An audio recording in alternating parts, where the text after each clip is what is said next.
Kami menghadirkan orang-orang berbeda untuk mendengar kisah mereka dan mempelajari semua hal baik yang mereka alami. Selamat datang di Toe Time Perspective. Hai, kita nama Nolanda, umur 28 tahun, pekerjaan pengusaha.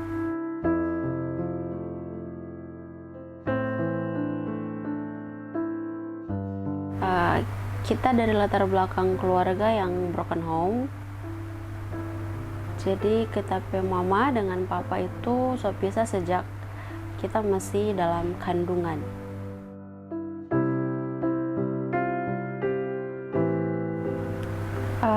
Sejak kayak kira-kira umur 5-6 tahun itu kita mulai kita mulai lihat anak-anak lain kok lengkap, ada DP papa, DP mama, kok kita papa di mana gitu, kok kita nggak sama-sama dengan dorang. Tapi waktu itu karena mungkin masih kecil dan belum ada penjelasan apapun, jadi kita bingung. Tapi bingungnya itu kita nggak bisa bertanya gimana. Kita mau bertanya tapi ya kita mungkin tipikal yang dari kecil tuh lumayan introvert, jadi agak mau bertanya bingung karena memang sebelum kita bertanya pun ada desus-desus yang masuk di kita dong. Kalau ada orang tanya tentang anak papa di mana, bilang di sini. Tapi kita sendiri nggak bisa bilang itu. Kita cuma bisa kalau orang tanya anak papa di mana, kita pasti bilang dia lagi kerja di luar. Sekalipun kita nggak pernah tahu dia di luar itu kapan balik atau lagi bikin apa, lagi di mana, kita nggak tahu sih gitu. Perasaan saat itu gimana? Perasaan sih waktu itu masih bingung campur sedih pasti adalah.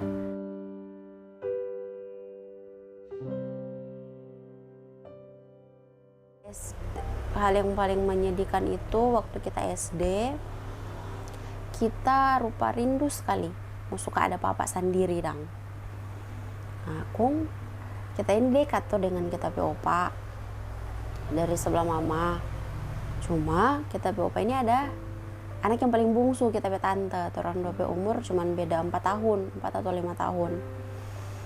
Kita mau bawa manja-manja ke kita opa, tapi kita tante ini nggak kasih. Yang namanya anak-anak mungkin dia cemburu tuh, yang paling bungsu tuh. Nah, dia bilang begini, jangan itu kita papa. Terus karena kita masih kecil, dengan polosnya kita jawab, ya kita kok mau pinjam, kita suka mau bapangku. Kita tante bilang, pergi sana pangan papa.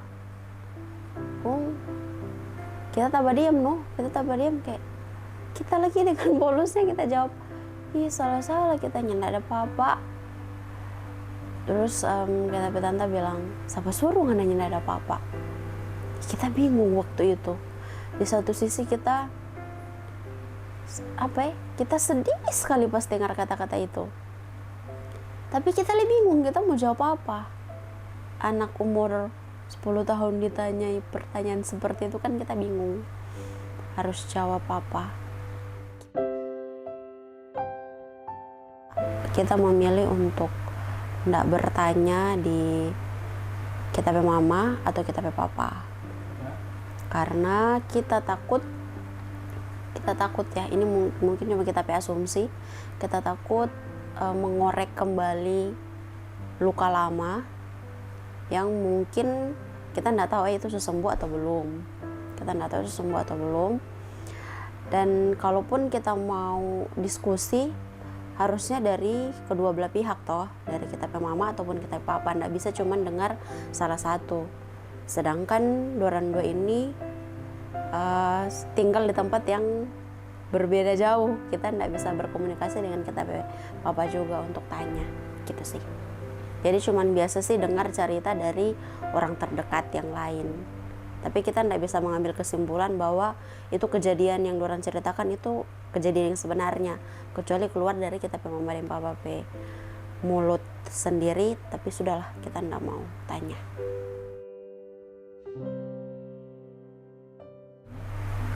Oh pernah bahkan sering sekali. Waktu itu paling parah itu di usia mungkin dari usia SD tuh, mulai remaja sampai SMA. Itu setiap kali kita mengalami tekanan, kita mengalami diskriminasi ya, perbedaan perlakuan toh, itu pasti kita akan, kenapa begini, kenapa kita tidak punya orang tua lengkap kayak yang lain, kenapa kita harus hidup seperti ini ya, begitulah. Pelarian ini kita tahu di waktu kita kuliah. Di situ kan keinginan untuk dibimbing, diarahkan makin tinggi. Nah, kita dapatnya ya tak cepat DP bersyukur tak cepat. Kalau tak lama mungkin kita bisa nyanda di sini sekarang. Tak cepat tertolong, akhirnya kita dapat pelarian itu di ibadah. Dari segi spiritual di ibadah.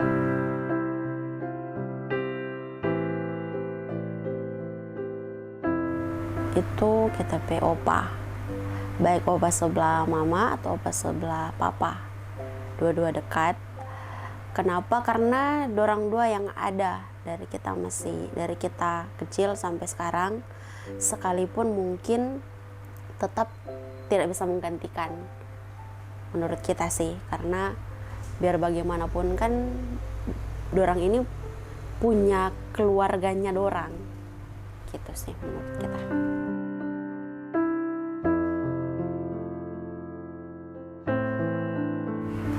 Sehat terus.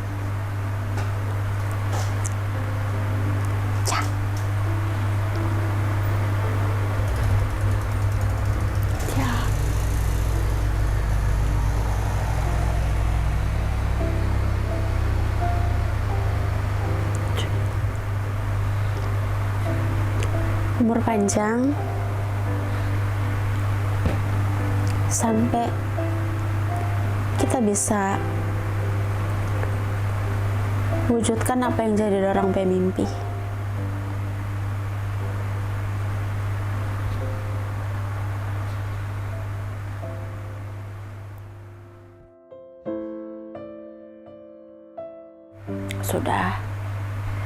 Kita sudah berdamai dengan, sudah menerima.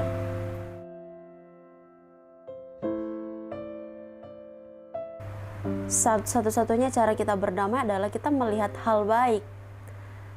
Kita pikir kalaupun kita jadi orang, kita lahir di keluarga yang lengkap, penuh kasih sayang, dengan karakternya kita di waktu itu, kayaknya kita jadi anak yang tidak mandiri. Kita jadi anak yang egonya tinggi, karena kita ini apa yang kita mau harus diikuti. Tapi karena kita broken home, jadi kita lebih kayak, kan mintanya ini bukan di orang tua kandung, jadi kita mau minta sesuatu kayak ukur-ukur dong, jangan yang ndak enak, lebih kayak ndak bebas begitu. Akhirnya kita terbiasa untuk rem apa yang kita belum di kita kebutuhan begitu dong. Dari situ sih kita lihat, kita banyak ternyata hal baik yang kita lupa untuk syukuri, ketimbang kita melihat kita broken home, kita kurang ini kurang itu, padahal ada banyak hal baik. Dan itu kita dapat waktu kita ibadah sih. Kita ibadah dan kita di khotbah di firman Tuhan, kita banyak, dari situ kita perlahan mulai bertumbuh. Kita sih sebenarnya berdamai banyak memang di ibadah. Kita komitmen di ibadah, itu yang bikin kita pulih perlahan.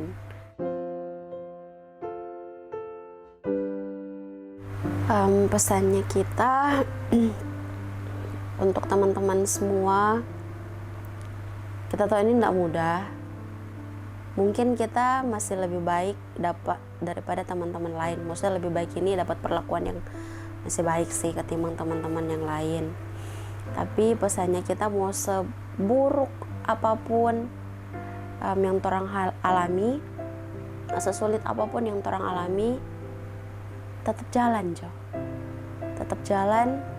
Intinya jangan rusak torang pe masa depan karena masa lalunya torang pe orang tua. Torang berhak punya masa depan, hidupnya torang tuh torang punya, dan hidup ini cuma sekali. Terlalu sedih kalau waktu torang hidup di bumi ini yang sementara kita habiskan untuk melihat satu hal yang kurang di hidupnya torang. Padahal kita punya hal baik, kita punya kreativitas, mungkin kita punya kelebihan-kelebihan yang orang lain tidak punya. Kembangkan itu, capai mimpi-mimpimu.